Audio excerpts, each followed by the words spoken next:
Hi guys, I'm Doug. And I'm Pat. Welcome back to the Doug and Pat Show. You know, Pat, we've been doing this show for 6 years.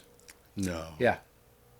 Wow. We started with PAF pickups versus boutique pickups that make you sound like you have PAF pickups. That's what we've been doing. Mm-hmm. Yeah, we took side trips. We explored different guitars and different amplifiers and Gibson amplifiers and did a lot of stuff.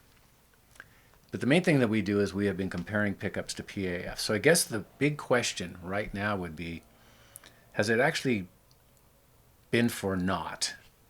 Has it been just like some kind of joke or something, or did we actually accomplish something? That's what we're going to find out today. This is going to be what we call a culmination of everything that we've done. And it's going to be the blindfold test number 2. What we're going to do is we're going to take 5 guitars that we're going to go through one at a time in a minute. They're going to be played, and we're going to record them in Pro Tools the way we do. We're going to use a 414 microphone, a 609 Sennheiser microphone. We're playing through the Vox AC10 SRT 1965. The speakers will be 1965 Celestion Alnico Silvers, the same thing we've been doing for years since the first show. The first show. And you will not see the guitars. We will number them 1, 2, 3, 4, 5, or maybe 5, 4, 3, 2, 1, depending on our mood. Whatever. And what we want you to do is to listen to them, and if you want to write comments and take a guess as to which one is which, that would be great. Then on the 23rd of January, that's the day before we leave to go to the NAMM show in Los Angeles. That Right. would be January 23rd of 2019, just to let you know where we are in time.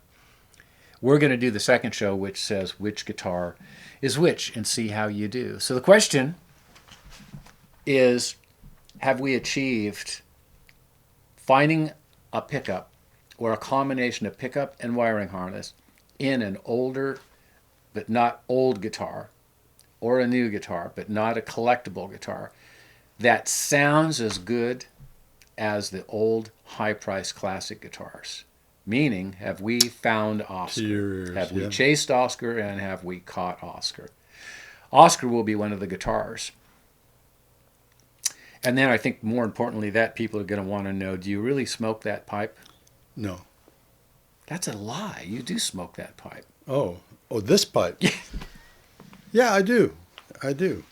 You know, the thing is with this blindfold test too. It's like what was that guy's name? Joseph that was here. The guy with the Italian long- guy Yeah, with the long last name. with the sort of annoying personality type and That guy. the kind of the pasty No, not complexion. Mike. Not Mike. Oh, not Mike. No. Not Mike Hickey. Right. Our favorite guitar tech. Right. Joe Bonamassa. Yeah, you know, he talked about letting your ears as opposed to your eyes. In other words, if you see a 59 Les Paul, somebody playing it, you think, wow, that Yeah. thing sounds incredible. Yeah. You know, that's a That's the one. $400,000 guitar. It's got to sound good. Let your ears. Yeah. So they won't see me playing the guitars. Right. We'll just listen to the guitars. No listening with your eyes. Yep. It's going to be fun. Yeah. What the heck? I'm going to have a good time. It's going to be a good time. Yeah. Let's get on with what the individual guitars are.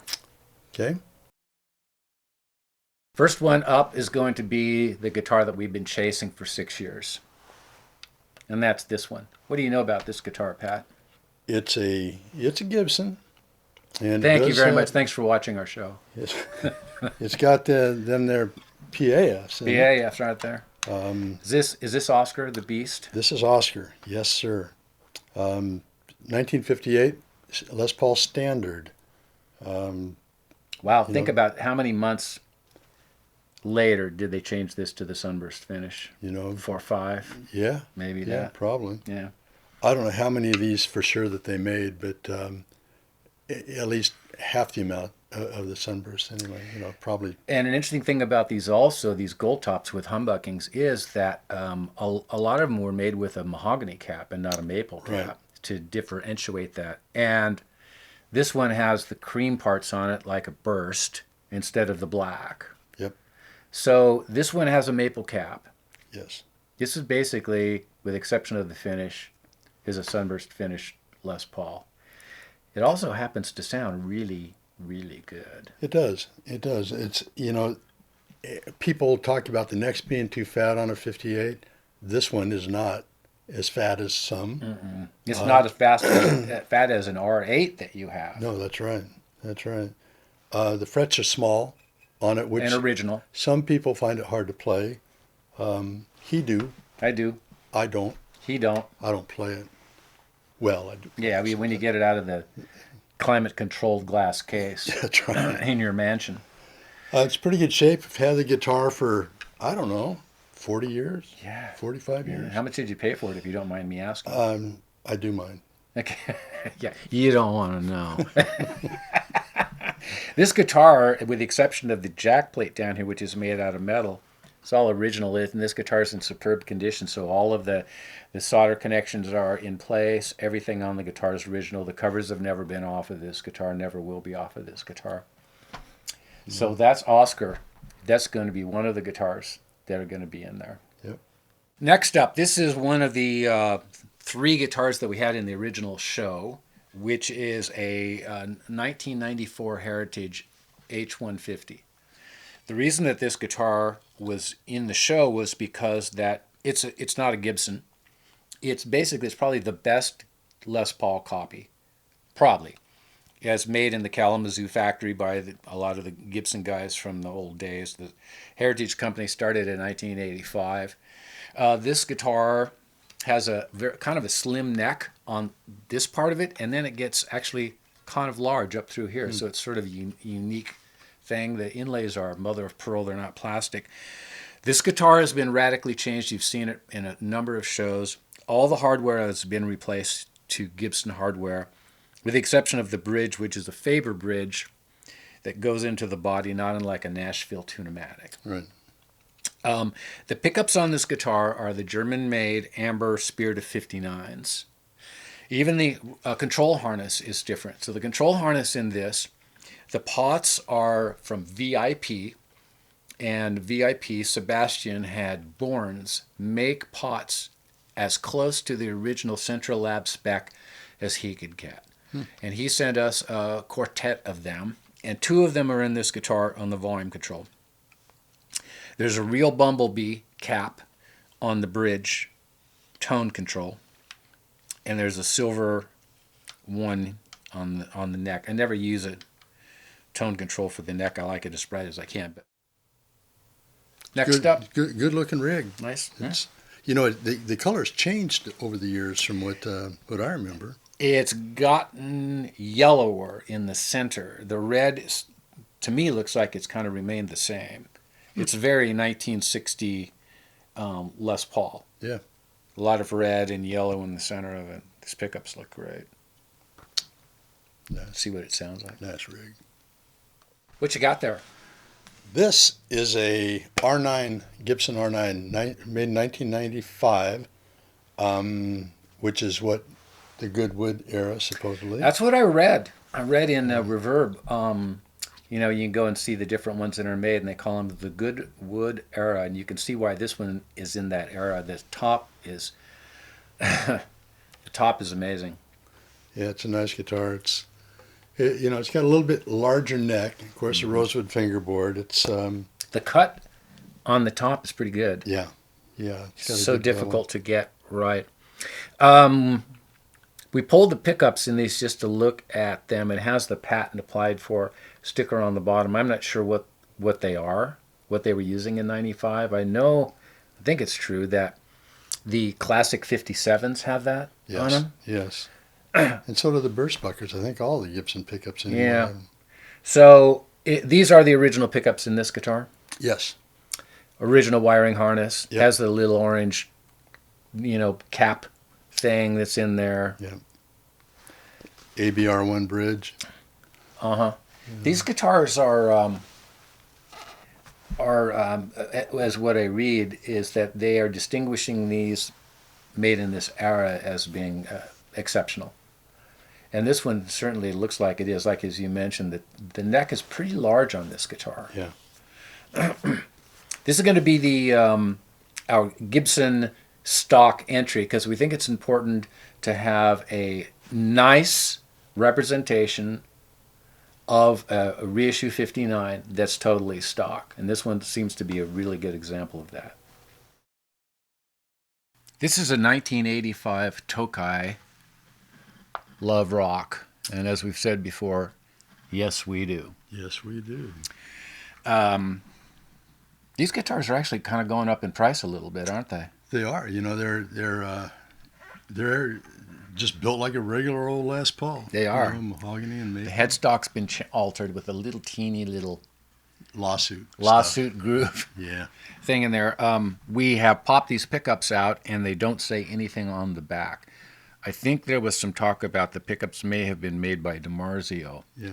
But I don't know. I mean, I think DiMarzio would have put something on them. We don't know. It's stock. The guitar entire stock. The reason that we have this guitar in here is because it's a good guitar. It's probably market value anywhere between, I don't know, $1,000, $1,100, $1,200. You know, you see them around in there. What they actually sell for, I don't know. Or less. Yep, or less. And it sounds good.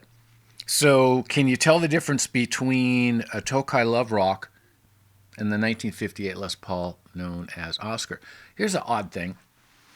This guitar is probably the lowest price of the ones that we're trying of all the guitars, but not by much. So you can still buy a Heritage H150, like if you go to Reverb, let's say. They have the list price on them of probably $1,400. I've seen them as low as $9. Yeah. I think a student of mine bought one for $9. Really? That Heritage is quite a nice guitar too. So, yeah, let's play this one. Yeah. The cool thing about them is that they're built like a Les Paul, in the same density of wood. That's why we have to have it in this show as opposed to an SG with humbuckings. Yeah, they all have to be Les Pauls. Yeah, and the neck is kind of flat a little bit, sort of like a 60 Les Paul would be. Big frets. Yeah. Cool guitar. Plain top. ABR1. Yeah, I mean it's got all the stuff going on. Single binding through the cutaway. The knobs look like they're Gibson knobs. They look. And this is Japanese made as opposed to Korean. Or, Right, 85. According to the serial number. Okay. Let's do it. The next guitar we actually don't have with us because it belongs to our friend Dale. Dale, the guy that owns the other AC10 SRT and lots of good stuff. But here's some pictures of it. With the pickups changed. So this is an R9 also. This is a 2013. It also has a beautiful top on it. The guitar is stock except for one major difference. The pickups in this guitar are early patent number Gibson humbucking pickups. The wire on it is the enameled purple wire. They don't have covers. So this is the same thing, generally speaking, in the marketplace, physically as a PAF. They are aggressive sounding. When I say aggressive, it means they're loud and they're bright. It changed the way this guitar sounded drastically. Everything else on the guitar is completely stock. The neck is kind of large, like what R9s are in that era. And it's sort of an interesting thing because you go, these pickups, these patent number pickups are not cheap. They could be, here we are in December of 2018. I don't know what they're going to remain, but they could be anywhere from, 15, 16, 1800 each, Right. But that's probably about half as much as what a PAF black PAF would be. That actually had the PAF sticker on the bottom. So can you make an R9 sound like Oscar with patent number pickups on it? That's essentially what it's all about. Yeah. So after all of these shows we've been doing, and after all these pickups that we have run, are we at the point where we have found that you can chase Oscar and run Oscar down, or have we found that it's just a bunch of hooey? It doesn't mean anything. That we don't know. Well, actually, that's for them to decide. it is. You know, it is. It is. It is. So here are the guitars. We are just going to let you listen to it. We're going to run on the screen what they are, and Pat and I will be probably in the background jamming, and you won't hear that. But listen to them. You can take the little slider thing, you know, when you go to YouTube, it has a little slider on the bottom. Right. We will put the number in the comments of where the pickups are on the slider. And you should be able to just go back and forth, spend as much time as you want. Post a comment. Why not? What guitar do you think it is? Or what guitar do you think it's not? Whatever you want to say. Stay on topic, people. And on the 23rd of January, which would be about 3 weeks later, we will do the results show, and it'll be big fun, eh? All right. All right. Let's get on with it.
So there they are, the guitars. Go back, like I said, at the beginning of them and give them a listen. You know where they are in each one of the sections on the bottom of the little YouTube thing. Mm-hmm. Just go back and forth. Go ahead and take a guess as to which ones you think they are. We're not saying like we did the first time, get 5 right. Because these guitars are actually, they're good. These are good guitars. This is a little bit tougher. So there's no wrong answer here, because you hear things differently than I do. I think that's valid. Hold on a second. I hate to go here, but right. I think you have a point. I do. Mm-hmm. I do. I wouldn't have said it if I hadn't. Yeah. What if they guess that the Tokai, though, is Oscar? Then they're just completely out of their Yeah, then maybe we'll have a show about that one. Yeah, well, but it's like that Italian guy said, something to the effect of let your ears do the listening, yes, as opposed to your eyes. So that's the challenge. But in this particular case, that's going to be easier to do because they actually don't have any visual of the guitars. That's right. Yeah. So this is that's why it's called the blindfold test. Oh. Yep. So there's no actual blindfold. I thought about that a little bit, but it seemed kind of creepy. And then we'd get trolling people who would write stupid moronic things, especially on the gear page. No, we're not gonna. I don't even know where the gear page is. I don't either. But I do know where the DougAndPatShow.com is, and when you go there, you can use that as the source of all the shows that we've done.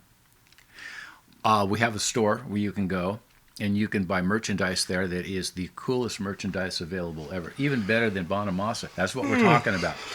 This would be T-shirts with the small logo. You can get the T-shirts with the large logo.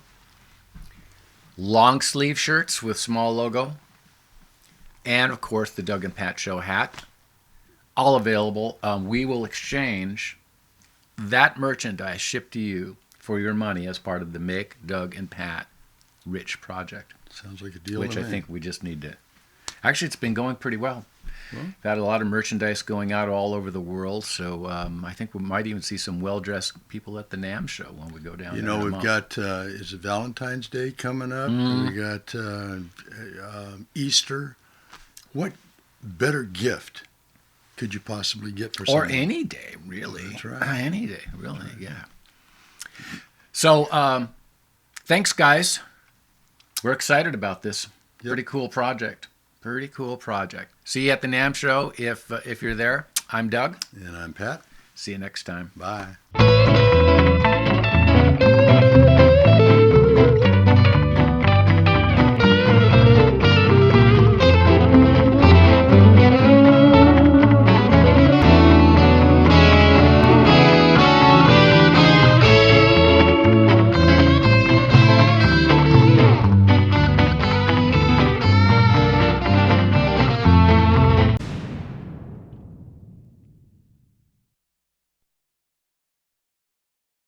You're a shopper.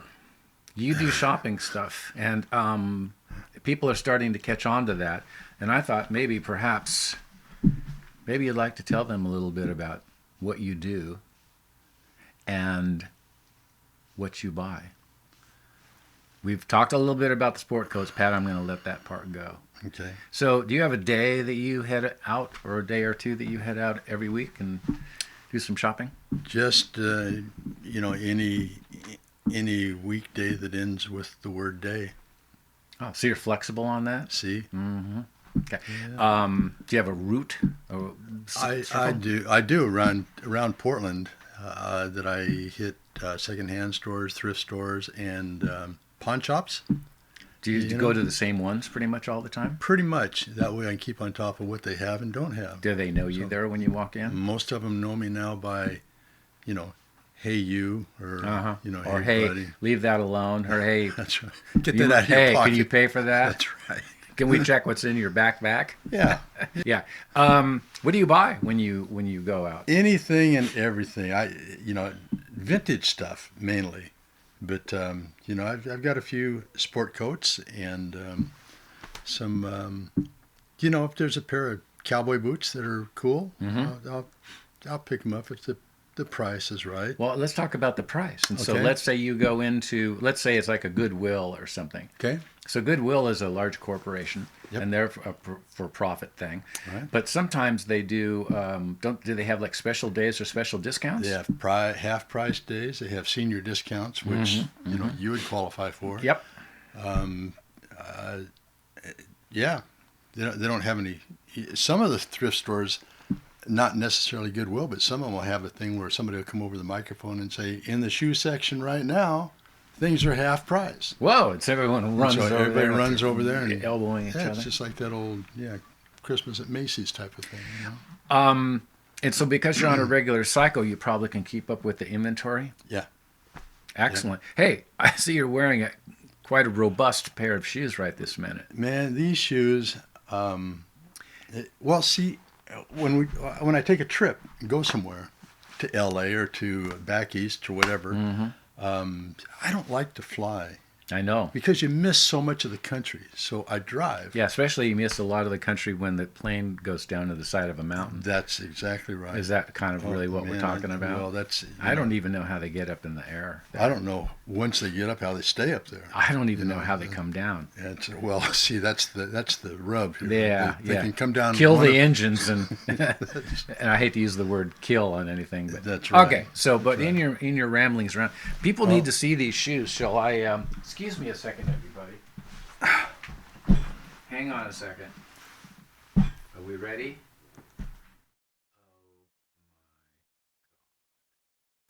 Look at these things. Tell us a story about these shoes, Patrick. These shoes came from Louisville, Mississippi, and last summer took a trip to back east to Nashville, and on the way stopped in Mississippi to see my wife's sister and brother-in-law. They live there, do they? They live there, just outside of Louisville, and we went into town one afternoon, and there was a thrift store there, and it wasn't a chain type thrift store; it was just a local thrift store. They had all kinds of stuff in there just laying about, not on racks, but just big piles of clothes and things. And there was a shoe rack.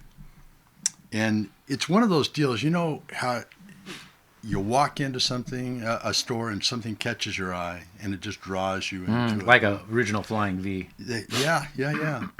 And so that's what these shoes did. And I went over and checked them out and looked, and I thought, oh, it's a sign. They're my size. They're your size, I was going to say. Yeah. Perfect. The thing about shoes, they have to be your size. That's right. Perfect fit. It's kind of like, you know, when you find that guitar that just fits. That Like the original Flying V. woman that just fits.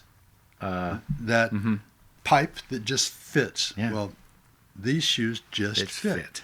And the funny thing is, when I put them on, I just wanted to sing and play the blues. Did you?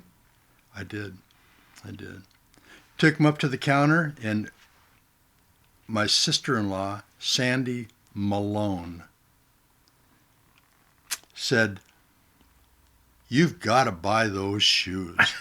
They She are worked just there? the coolest pair of shoes I've ever seen." I said, "Sandy, you know, they're a little bit crazy. They're are a little bit on crazy.